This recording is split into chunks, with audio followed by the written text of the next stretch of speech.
एक कुशल प्रबंधक जो हमारी धारणाओं को स्पष्ट करना चाहता था।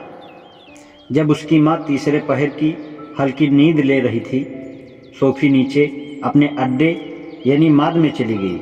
उसने गुलाबी लिफाफे में मिश्री की डली रख दी और बाहर लिख दिया था, सेवा में एल्बर्टो। कोई नया पत्र नहीं था, किंतु कुछ मिनट बाद ही सोफी ने कुत्ते हरमीज के आने की आवाज़ सुनी। उसने पुकारा, हरमीज, और अगले ही क्षण झाड़ियों झुरमुटों को धकेलता हुआ अपने मुंह में ब्राउन लिफाफा लिए हरमीज माद में पहुंच गया। शाबाश बेटे, सोफी ने कुत्ते के चारों ओर अपनी बाँह लपेटी।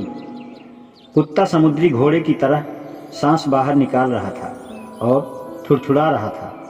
उसने गुलाबी लिफाफा, जिसमें मिश्री भी थी, उठाया और कुत्ते के मुंह में रख दिया। वह बाड़ में से रेंगता हुआ बाहर आया और घने वन की ओर दौड़ गया। डरते डरते सोफी ने बड़ा लिफाफा खोला, उसे इस आशंका के साथ कि कहीं इसमें नाव और केबिन का कोई जिक्र हो।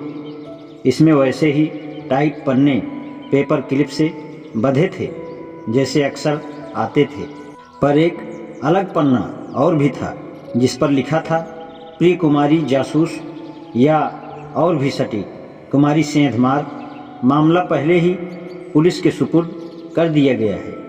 नहीं, वास्तव में नहीं, मैं नाराज नहीं हूँ। यदि दर्शन शास्त्र की पहेलियों के उत्तर ढूंढ निकालने में तुम इतनी ही जिज्ञासु हो तो मैं कहूँगा कि तुम्हारा साहसिक कदम बढ़िया था।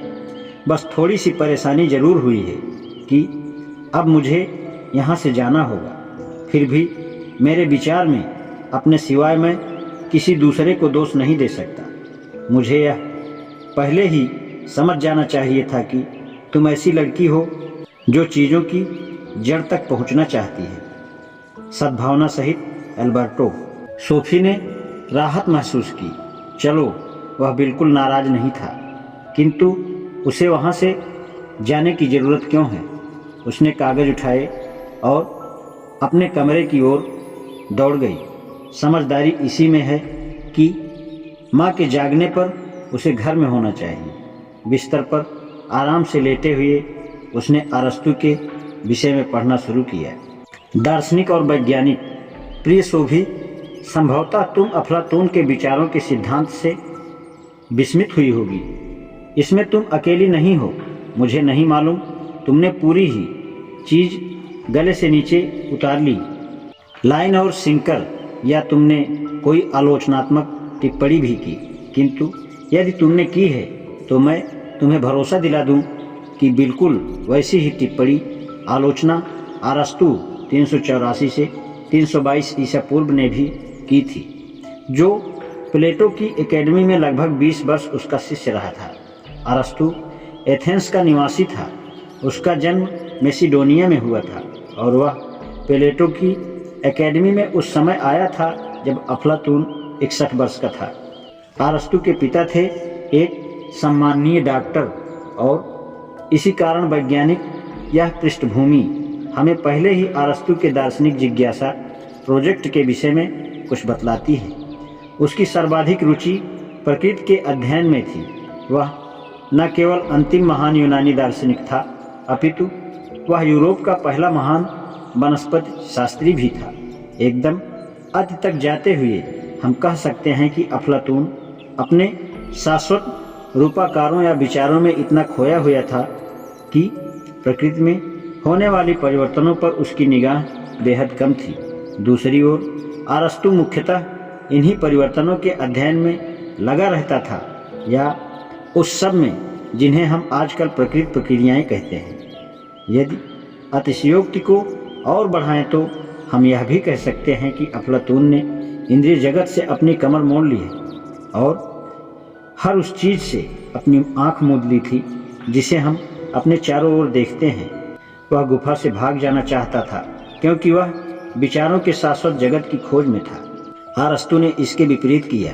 वह जैसे नीचे उतरकर घुटनों से चलने लगा और उसने मेढकों, मछलियों, एनीमोनीज, सितारों की शक्ल के फूल और पापीज अफीम के फूल का अध्ययन किया। जहाँ अफलातून ने अपने तर्क का प्रयोग किया, वहीं अरस्तु ने अपनी संवेदनीय ज्ञानेंद्रियों का भी प्रयोग किया। इन दोनों में हम निर्णायक अंतर पाते हैं और उनके लेखन शैली में भी यह अंतर स्पष्ट है। अफलातून एक कवि और पौराणिक कथाकार था, जबकि अरस्तु के लेख विश्वकोश की तरह शुष्क एवं सटीक थे। दूसरी ओर उसने जो लिखा उसका अधिकांश नवीनतम फील्ड स्टडीज या यथार्थिक अध्ययन पर आधारित था। प्राचीन काल के रिकॉर्ड अरस्तु द्वारा लिखित 170 पुस्तकों की ओर इशारा करते हैं। कही जाती लिखित इनमें से 47 सुरक्षित हैं।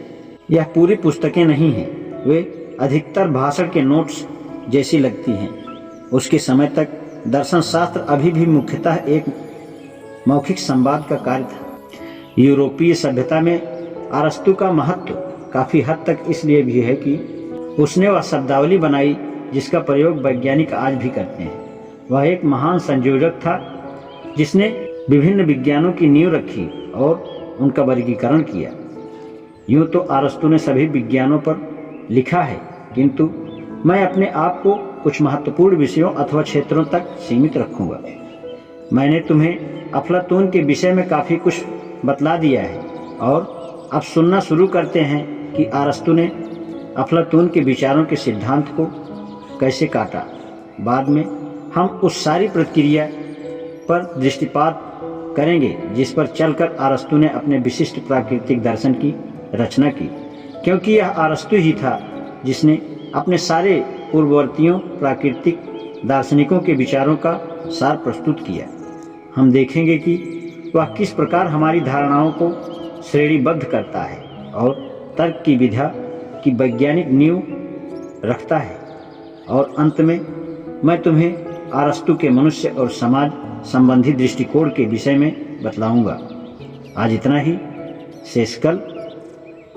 धन्यवाद।